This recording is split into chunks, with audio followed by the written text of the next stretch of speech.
बोले श्री गणेश भगवान की जय। बोलो श्री कृष्ण कन्हैया लाल की जय। बोले श्री लक्ष्मी नारायण भगवान की जय। बोले उमापति महादेव की जय। बोले हनुमान जी स्वामी महाराज की जय। बोले उमापति महादेव की जय। बोले अम्बे मात की जय। आप सभी मेरे प्यारे भाई बहन और दोस्तों का हमारे YouTube चैनल पर आप सभी का स्वागत है। आप लोग कैसे हैं? मैं भगवान से प्रार्थना करता हूं कि आप लोग सकुशल और मंगलमय होंगे। भगवान आप सभी की रक्षा करें और अपना आशीर्वाद हमेशा आप लोग के और पूरे परिवार पर हमेशा बनाए रखें। और आज हम श्रीमद् भागवत महापुराण पंचम स्कंद अथ चतुर्विंशो अध्याय यानी 24वें अध्याय की कथा हम आपको सुनाएंगे। आज की कथा में है कि राहु आदि की स्थिति, जो राहु और केतु हैं उनकी स्थिति क्या है, सृष्टि में उनका क्या है, वो कैसे आए, वो पूरी कथा आज हम आपको सुनाएंगे। और अतलाद नीचे के लोगों का वर्णन, और धरती जैसे कई ऐसे लोग हैं, पाताल लोग हैं, उसका वर्णन भी हम आपको अच्छी तरह से आज कथा में सुनाएंगे। तो यहाँ श्री सुखदेव जी कहते हैं कि परीक्षित, कुछ लोगों का कथन है कि सूर्य से 10,000 योजन नीचे राहु नक्षत्रों के समान घूमता है। इसने भगवान की कृपा से ही देवत्व और ग्रहत्व प्राप्त किया है। स्वयं यह सिंही का पुत्र असुराधम होने के कारण किसी प्रकार से पद के योग्य नहीं है। इसके जन्म और कर्मों का हम आगे वर्णन करेंगे। अब सूर्य का जो यह अत्यंत तपता हुआ मंडल है, उसका विस्तार 10,000 योजन बतलाया जाता है। इसी प्रकार चंद्रमंडल का विस्तार 12,000 योजन है और राहु का 13,000 योजन। अमृतपान के समय राहु देवता के वेश में सूर्य और चंद्रमा के बीच में आकर बैठ गया था। उसी समय सूर्य और चंद्रमा ने इसका भेद खोल दिया था। उस बैर को याद करके यह अमावस्या और पूर्णिमा के दिन उन पर आक्रमण करता है। बहुत सुंदर कथा है दोस्तों, पूरी कथा हम सुनाएंगे आपको। और वो क्यों आक्रमण करता है, उसका क्या है, पूरी कथा आप सुनना। और जो हमारे वीडियो पर पहली बार आए हों, चैनल को सब्सक्राइब ना किए हों, तो कृपा करके आप अपना भाई समझकर हमारे चैनल को जरूर से जरूर सब्सक्राइब करें, क्योंकि आपके एक सब्सक्राइब से हमें कुछ मिल सकता है, आपका तो कुछ जाने वाला है नहीं। अब आगे यही कथा है कि यह देखकर भगवान ने सूर्य और चंद्रमा की रक्षा के लिए उन दोनों के पास अपने प्रिय आयुध सुदर्शन चक्र को नियुक्त कर दिया है। वह निरंतर घूमता रहता है, इसीलिए राहु उसके असह्य तेज से उद्विग्न और चकित चित होकर मुहूर्त मात्र उनके सामने टिककर फिर सहसा लौट आता है। उसके उतनी देर उनके सामने ठहरने को ही लोग ग्रहण कर कहते हैं। बहुत सुंदर। अब राहु से 10,000 योजन नीचे सिद्ध, चारण और विद्याधर आदि के स्थान हैं। उनके नीचे जहाँ तक वायु की गति है और बादल दिखाई देते हैं, अंतरिक्ष लोक है। यह यक्ष, राक्षस, पिशाच, प्रेत और भूतों का विहार स्थल है। उससे नीचे 100 योजन की दूरी पर यह पृथ्वी है, जहाँ तक हंस, गिद्ध, वाज और गरुड़ आदि प्रधान प्रधान पक्षी उड़ सकते हैं, वहीं तक इसकी सीमा है। और पृथ्वी के विस्तार और स्थित आदि का वर्णन तो हो ही चुका है।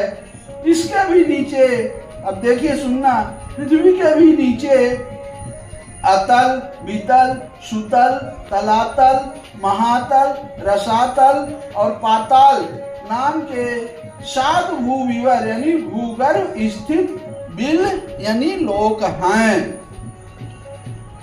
ये एक के नीचे एक 10-10 हजार योजन की दूरी पर स्थित हैं और इनमें से प्रत्येक की लंबाई चौड़ाई भी 10-10 हजार योजन ही है। ये भूमि के बिल भी एक प्रकार के स्वर्ग ही हैं। इनमें स्वर्ग से भी अधिक विषय भोग, ऐश्वर्य, आनंद, संतान सुख और धन संपत्ति है।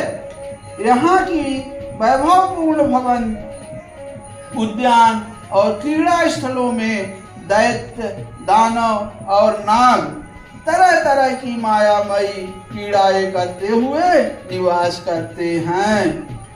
वे सब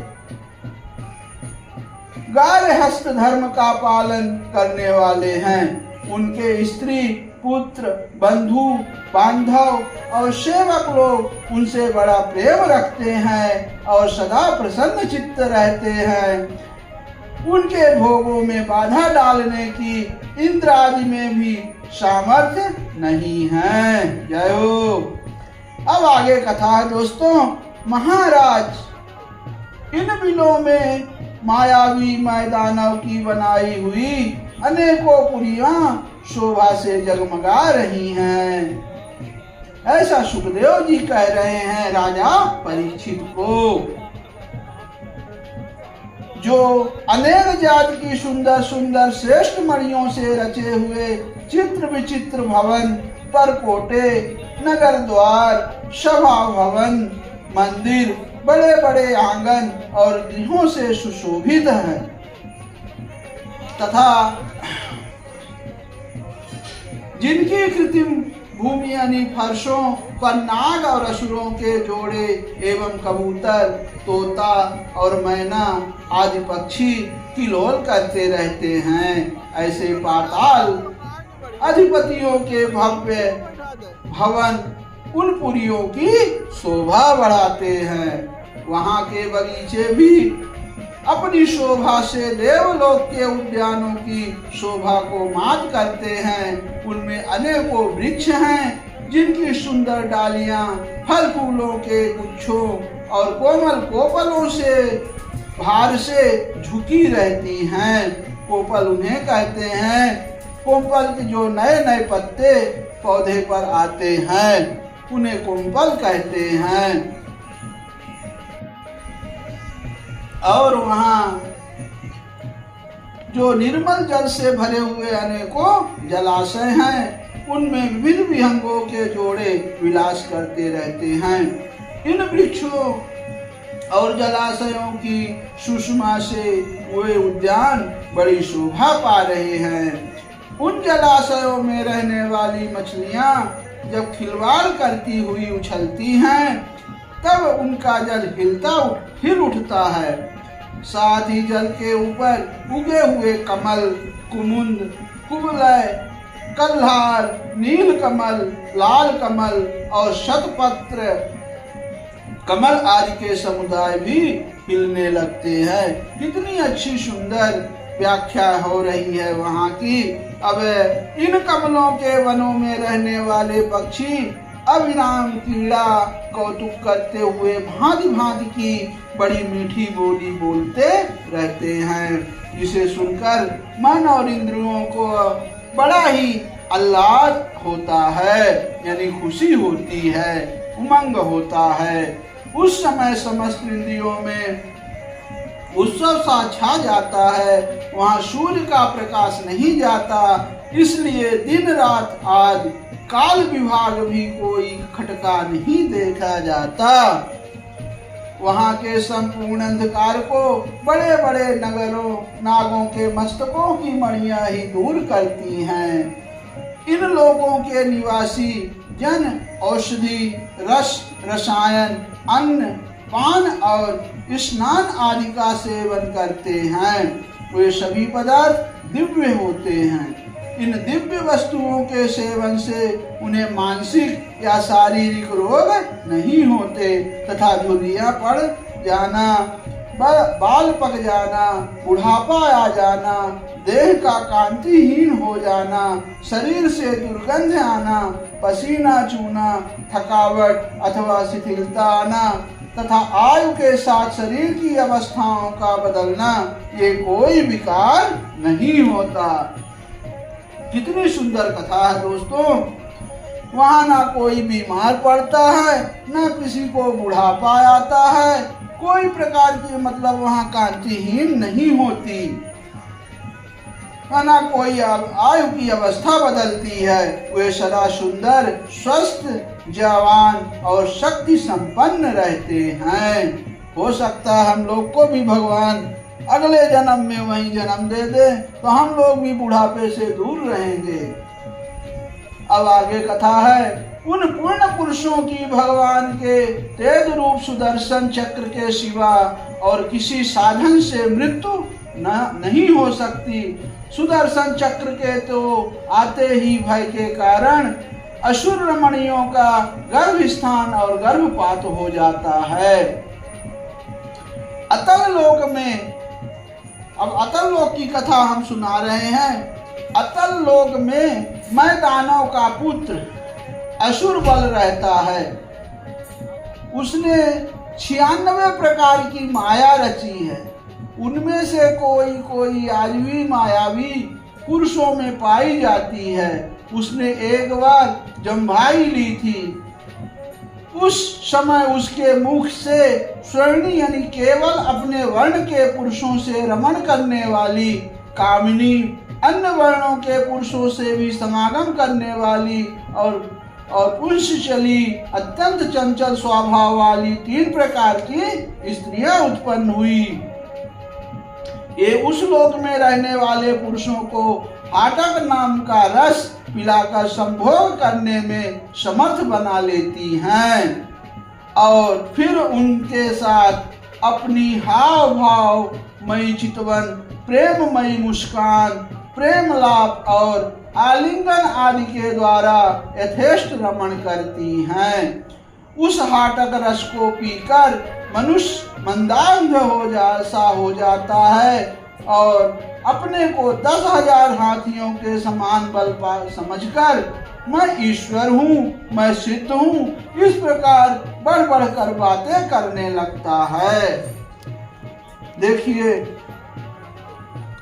फिर आगे कथा है। उसके नीचे वितल लोक में भगवान हटकेश्वर नामक महादेव जी अपने पार्षद भूत गणों के सहित रहते हैं। अब ये वितल लोक की हम व्याख्या आप लोग को सुना रहे हैं। वे प्रजापति की सृष्टि के वृद्धि के लिए भवानी के साथ विहार करते रहते हैं। उन दोनों के तेज से वहाँ हाटकी नाम की एक श्रेष्ठ नदी निकली है। उसके जल को वायु से प्रज्वलित अग्नि बड़े उत्साह से पीता है। वह जो हाटक नाम का सोना थूकता है, उससे बने हुए आभूषणों को दैत्यराजों के अंतपुरों में स्त्री पुरुष सभी धारण करते हैं।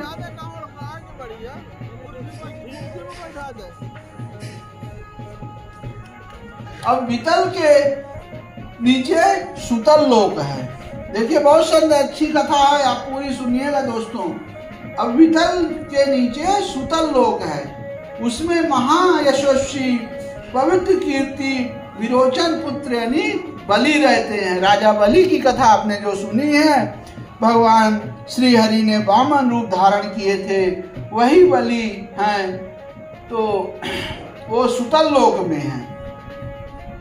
अब भगवान ने इंद्र का प्रिय करने के लिए अदिति के गर्भ से बटुक वामन रूप में अवतीर्ण होकर उन तीनों लोगों को छीन लिए थे। फिर भगवान की कृपा ही उनका इस श्लोक में प्रवेश हुआ। यहाँ उन्हें जैसी उत्कृष्ट संपत्ति मिली हुई है, वैसी इंद्र आदि के पास भी नहीं है। अतः वे उन्हीं पूज्यतम प्रभु की अपने धर्म चरण द्वारा आराधना करते हुए यहाँ आज भी निर्भयता पूर्वक रहते हैं। राजन, संपूर्ण जीवों के नियंता एवं आत्मस्वरूप परमात्मा भगवान वासुदेव जैसे पूज्यतम पवित्रम पात्र के आने पर उन्हें परम श्राद्ध और आदि के साथ स्थिर चित्त से दिए हुए भूमि दान का यह कोई मुख्य फल नहीं है कि बलि को सुतल लोक का ऐश्वर्य प्राप्त हो गया। यह ऐश्वर्य तो अनंत है, किंतु वह भूमि दान तो साक्षात मोक्ष का ही द्वार है। भगवान का तो छींकने, गिरने और फिसलने से के समय विवश होकर एक बार नाम लेने से भी मनुष्य सहसा कर्म बंधन को काट देता है, जबकि मुमुक्षु लोग इस कर्म बंधन को योग साधन आदि अन्य अनेकों उपायों का आश्रय लेने पर बड़े कष्ट से कहीं काट पाते हैं। अतएव अपने संयमी भक्त और ज्ञानियों को स्वरूप प्रदान करने वाले और समस्त प्राणियों के आत्मा श्री भगवान को आत्मभाव से किए हुए भूमिदान का यह फल नहीं हो सकता। बोलते हैं भूमि दान देने से बहुत बड़ा पुण्य मिलता है, इसीलिए पहले के राजा गांव के गांव दे देते थे भूमि दान में। अब भगवान ने यदि बलि को उसके सर्वस्वदान के बदले अपनी विस्मृति कराने वाले या मायामय भोग और ऐश्वर्य ही दिया तो उन्होंने उस पर कोई अनुग्रह नहीं किया। जिस समय कोई और उपाय ना देखकर भगवान ने याचना के छल से उसका त्रिलोकी का राज्य छीन लिया और उसके पास केवल उसका शरीर मात्र ही शेष रहने दिया। तब वरुण के पाशों में बांधकर पर्वत की गुफा में डाल दिए जाने पर उसने कहा था, खेद है, यह ऐश्वर्यशाली इंद्र विद्वान होकर भी अपना सच्चा स्वार्थ सिद्ध करने में कुशल नहीं है। इसने सम्मति लेने के लिए अनन्य भाव से बृहस्पति जी को अपना मंत्री बनाया, फिर भी उनकी अवहेलना करके इसने श्री विष्णु भगवान से उनका दास्य ना मांगकर उनके द्वारा मुझसे अपने लिए ही भोग ही मांगे।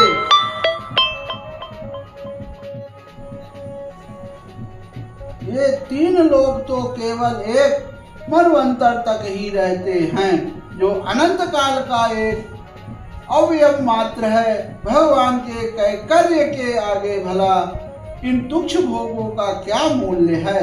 हमारे पितामह प्रहलाद जी ने भगवान के हाथों अपने पिता हिरण्यकश्यपु के मारे जाने पर प्रभु की सेवा का ही वर मांगा था। भगवान देना भी चाहते थे तो भी उनसे दूर करने वाला समझकर उन्होंने अपने पिता का निष्कंटक राज्य लेना स्वीकार नहीं किया। वे बड़े महानुभाव थे। मुझ पर तो ना भगवान की कृपा ही है और ना मेरी वासनाएं ही शांत हुई हैं। फिर मेरे जैसा कौन पुरुष उनके पास पहुंचने का साहस कर सकता है। राजन, इस बलि का चरित्र हम आगे अष्टम स्कंध में विस्तार से कहेंगे। आपने भक्तों के प्रति भगवान का हृदय दया से भरा रहता है। इसी से अखिल जगत के परम पूजनीय गुरु भगवान नारायण के नारायण हाथ में गदा लिए सुतल लोक में राजा बलि के द्वार पर सदा उपस्थित रहते हैं। एक बार जब दिग्विजय करता हुआ घमंडी रावण वहां पहुंचा, तब उसे भगवान ने अपने पैर के अंगूठे की ठोकर से ही लाखों योजन दूर फेंक दिया। जय हो। अब सुतल लोक के नीचे तलातल है वहाँ त्रिपुराधिपति दानव राजमय रहता है। पहले तीनों लोकों को शांति प्रदान करने के लिए भगवान शंकर ने उसके तीनों पुर भस्म कर दिए थे। फिर उन्हीं की कृपा से उसे यह स्थान मिला। वह मायावियों का परम गुरु है और महादेव जी के द्वारा सुरक्षित है, इसीलिए उसे सुदर्शन चक्र से भी कोई भय नहीं है। वहाँ के निवासी उसका बहुत आदर करते हैं। अब उसके नीचे महातल है। महातल में कद्रु से उत्पन्न हुए अनेक सिरों वाले सर्पों का क्रोधावश नामक एक समुदाय रहता है। उनमें कुहक, तक्षक, काली और सुखेण आदि प्रधान हैं। उनके बड़े बड़े फन हैं। वे सदा भगवान के वाहन पक्षीराज गरुड़ जी से डरते रहते हैं, तो भी कभी कभी अपने स्त्री, पुत्र, मित्र और कुटुंब के संग से प्रमत्त होकर विहार करने लगते हैं। अब उसके नीचे रसातल है, यानी रसातल में पड़ी नामक के दैत्य और दानव रहते हैं। ये निवात कवच, काले और हिरणपुरवासी भी कहलाते हैं। इनका देवताओं से विरोध है। ये जन्म से ही बड़े बलवान और महान साहसी होते हैं, किंतु जिनका प्रभाव संपूर्ण लोकों में फैला हुआ है, उन श्रीहरि के तेज से बलाभिमान चूर्ण हो जाने के कारण ये सर्पों के समान लुक छिप कर रहते हैं तथा इंद्र की दूती शर्मा के कहे हुए मंत्रवर्ण रूप वाक्य के कारण सर्वदा इंद्र से डरते रहते हैं। अब रसातल के नीचे पाताल है, यानी सबसे नीचे पाताल है। अब पाताल की कथा है। वहाँ शंख, कुलिक, महाशंख, श्वेत, धनंजय, धृतराष्ट्र, शंखचूर्ण, कंबल, अश्वतर और देवदत्त आदि बड़े क्रोधी और बड़े फनों वाले नाग रहते हैं। देखिए, इनमें वासुकी प्रधान हैं। उनमें से किसी के 5, किसी के 7, किसी के 10, किसी के 100 और किसी के 1000 सिर हैं। उनके फनों की दमकती हुई मणियां अपने प्रकाश से पाताल लोक का सारा अंधकार नष्ट कर देती हैं। दोस्तों, कथा कैसी लगी? कथा अच्छी लगी हो तो जरूर एक बार लाइक करें और कमेंट करें और साथ में दूसरों को भी शेयर करें। अब फिर इसके आगे की हम कथा आप सुनाएंगे। श्री शंकरषण देव का विवरण और स्तुति।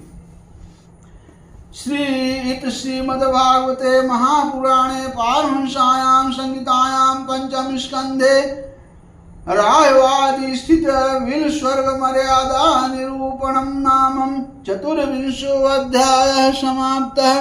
बोलो श्री कृष्ण कन्हैया लाल की जय।